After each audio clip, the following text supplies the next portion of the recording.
Yeah, I'm gonna show you the device dashboard.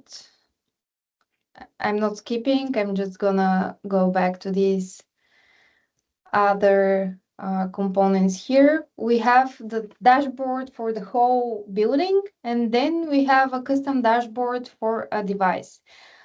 We are planning to make this movable, so you can select which of the tabs is the first one or the second one.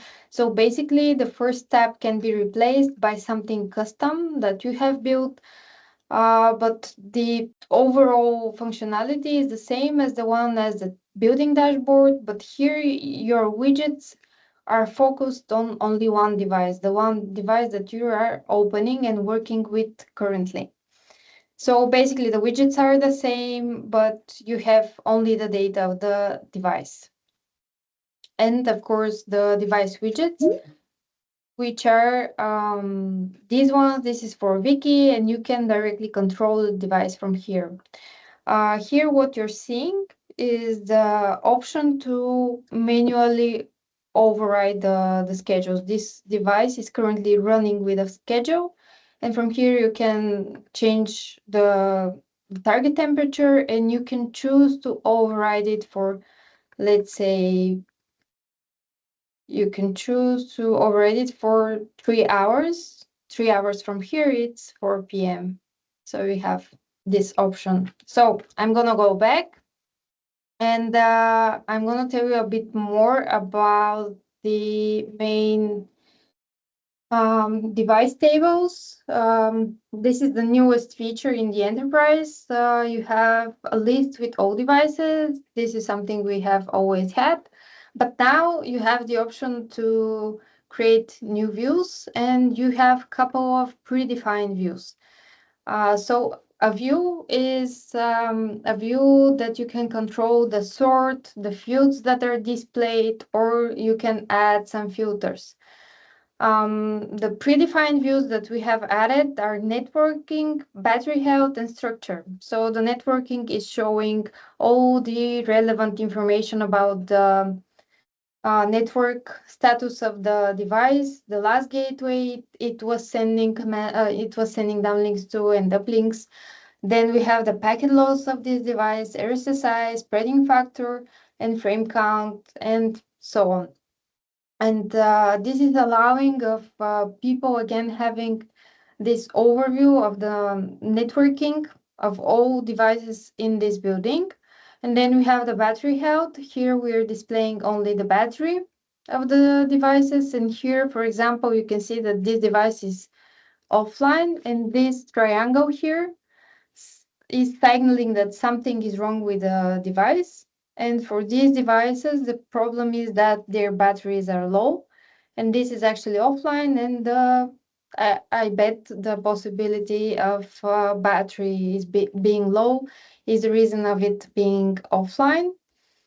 And then we have this here as well. This one is another one. It's not battery related, but it is showing that, again, something is wrong with this device, and you can easily see that something is happening with this device. And currently this device has two problems. It's not mounted properly, and also it is not attached to backplate.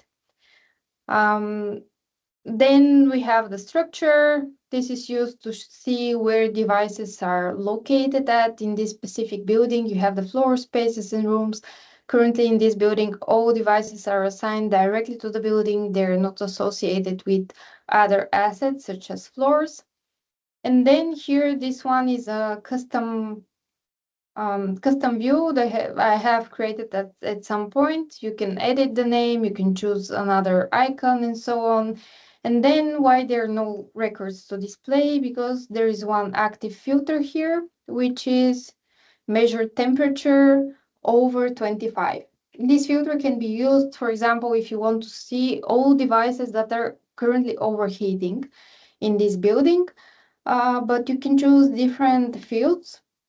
Let's say floor is empty. And you can save to current view, or of course you can create a new view, or for example, if you like one of the views here, but you only want to, let's say you want other fields in it, let's say Def UI, and then you click on Save as New View, and you create a new view with the settings you have selected. So basically, you can either create copies of the predefined views, or you can create completely custom overview that has nothing connected with the networking or battery health or structure. So it's very easy for debugging a building and seeing the overall status of all devices. And a lot of problems with the devices can be caught on time with these views. Also, you can, of course, sort based on different fields. And of course, you can export the data from the table. And you have like the data exported with all the information. You can search, of course. I'm not going to show this because this is pretty basic functionalities. And so yeah, you can create the custom views. You can choose filters, fields, sort, and so on. You can export the data. And also, of course, you still have these functionalities for sorting of only one column and so on. Here, what we're seeing is an indication that this device is actually using an external sensor, or it is being associated to another device to control its target temperature. So here we have this Wiki device that it's associated with the wireless thermostat. So the target temperature is being taken from this wireless thermostat. I have this wireless thermostat somewhere here. Yeah, unfortunately, it's offline for the moment, but the last target temperature was 5, so this device is still getting this temperature. And here, this icon is showing us that this device has a newer firmware version, and you can update it. And here you have the device. This device has as an external sensor. So this device target temperature is being controlled by this device. And here we have the external sensor temperature and humidity. So basically, when this device is working, it is working with another target temperature and two external sensor. Also, what can I tell you more about these tables? Of course, you have a lot of devices here. You can change the rows per page and so on and so on. So they're quite flexible. And from here, you can add new devices. You can add devices directly in, let's say, rooms. Let's go to a room.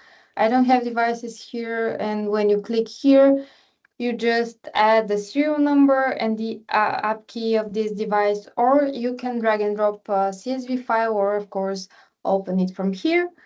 And when you click on import devices, all the devices are being directly imported in the asset you have selected. For example, if I'm importing them here in living room, I will have the devices here. Also, here we have the overview of all assets inside the building. I'm calling assets all the floor spaces, rooms. For example, here in this building, we have one floor with one office and one room. And we have an overview of how many devices are in this room or this floor. And usually when you hover here, I'm not sure if I have a building that has some devices inside the rooms, but when you hover here, you get a list with all the number of the currently assigned to these asset devices. And from here, you have the option to manage devices. Again, if you go to a room, let's say I'm going to go here. And then I have the option to move some of these devices to this room. I'm just gonna move some.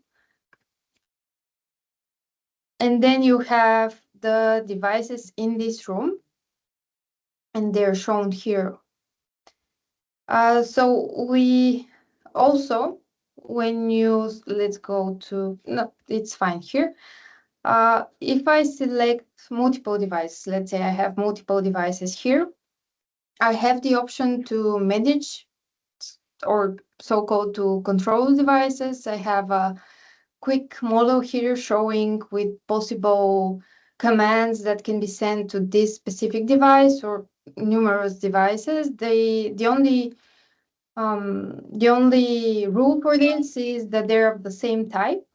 So basically, if I have a couple of HTs here, let me see if I have in the main building. No, but in the other building I have it. So if you have multiple devices of the same type, you can select them all, then click on Manage, and here you can send bulk commands to all these 3 devices. So let's say we want them all to have the child lock on.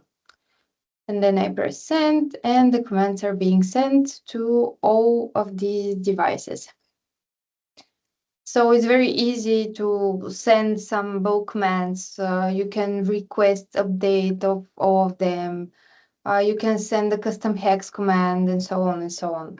It's good for some commands that are for setup or initial setup of the devices. If you have something in mind for the beginning while you're setting up the building. Also, from here, we can select to update these devices. This device is not eligible for update. This is why the icon was in gray. But from here, you can also select a new version for devices to be updated to. And then we have the move option that quickly allows us to move devices from one building to another building. And of course, you can select the different assets you want your device to be moved at. Let's say I want my device to be moved here. I click on save and it's being removed from this building. You should get a prompt like saying, okay, are you sure you want to move this device? Because a lot of mistakes are being made. And if you click on yes, this device will be moved here in Office 1 in MClimate Office building.